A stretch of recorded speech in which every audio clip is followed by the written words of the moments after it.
नरेंद्र मोदी ने जवानी में चाय बेचने का काम किया था।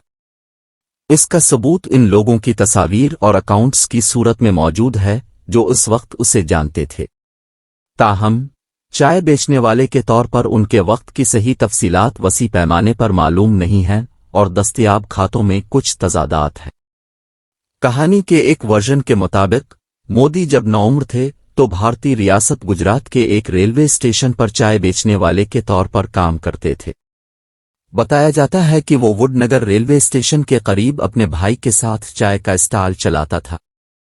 दूसरे अकाउंट्स बताते हैं कि वो गुजरात के दारुल हुकूमत अहमदाबाद में बस टर्मिनल में चाय के स्टॉल पर काम करता था। मखसूस तफसीलात से कत नज़र ये वाज़ेह है कि मोदी ने अपनी जवानी में किसी वक्त चाय बेचने का काम किया था।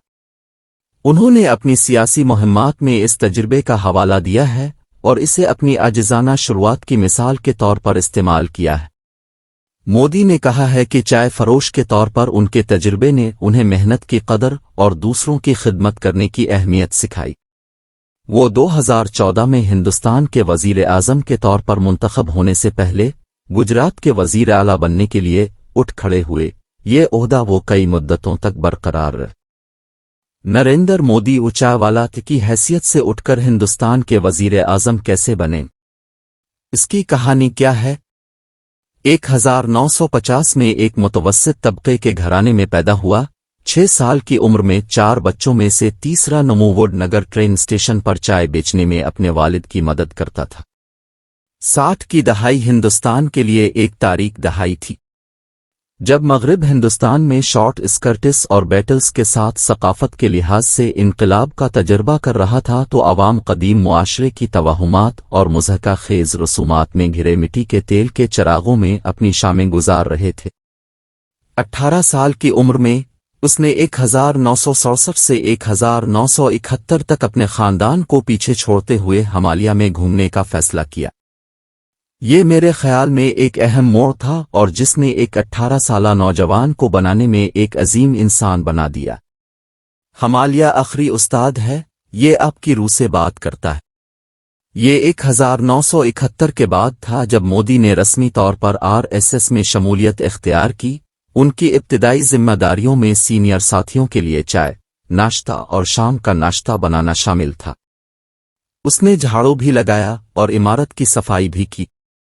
मोदी ने इमरजेंसी 1975-77 के दौरान RSS के खतरनाक ज़ेर ज़मीन काम को पूरा करने की जिम्मेदारियां संभाल। RSS के सीनियर्स ने जल्द ही उसकी बेहतरीन तंजीमी सलाहियतों और तज्जियाती ज़हन को भांप लिया। 1980 में बीजेपी की तश्कील के बाद नमू ने 1986 में अहमदाबाद म्यूनिसिपल इलेक्शन में बीजेपी की जीत में तरक्की पसंद मुहिम चलाने की जिम्मेदारी निभाई। के अडवाणी की रथ यात्रा मोदी की पहली कौमी सतह की सियासी तफवीज़ थी और पार्टी के लोग उन्हें पार्टी के अहम रुकन मानने लगे।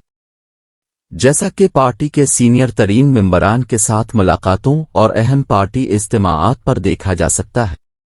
1988 और 1995 के दरमियान नरेंद्र मोदी को एक माहिर हिकमत अमली के तौर पर जाना जाता था, जिन्होंने गुजरात बीजेपी को रियासत की हुक्मरान जमात बनाने के लिए कामयाबी के साथ ज़रूरी बुनियादें हासिल कीं।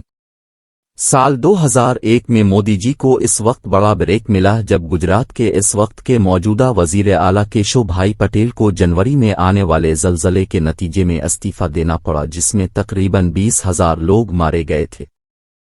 नमू को केशव भाई पटेल के मुतबादिल के तौर पर मुंतखब किया गया था। एक दहाई के बाद कच्छ वो ज़िला जो आफत से सबसे ज़्यादा मुतासिर हुआ था, फ्लैट नई सड़कों, एक हवाई अड्डे और टैक्स फ्री जोन के साथ एक माशी बूम टाउन में तब्दील हो गया है, जिसने सैकड़ों कारोबारों को अपनी तरफ मुतवज्जे किया है और हज़ारों मुलाजमतें पैदा की हैं। ये इनमें से एक है। बतौर वज़ीर आला नमू की सबसे बड़ी कामयाबियां और दुनिया ने इसे देखा।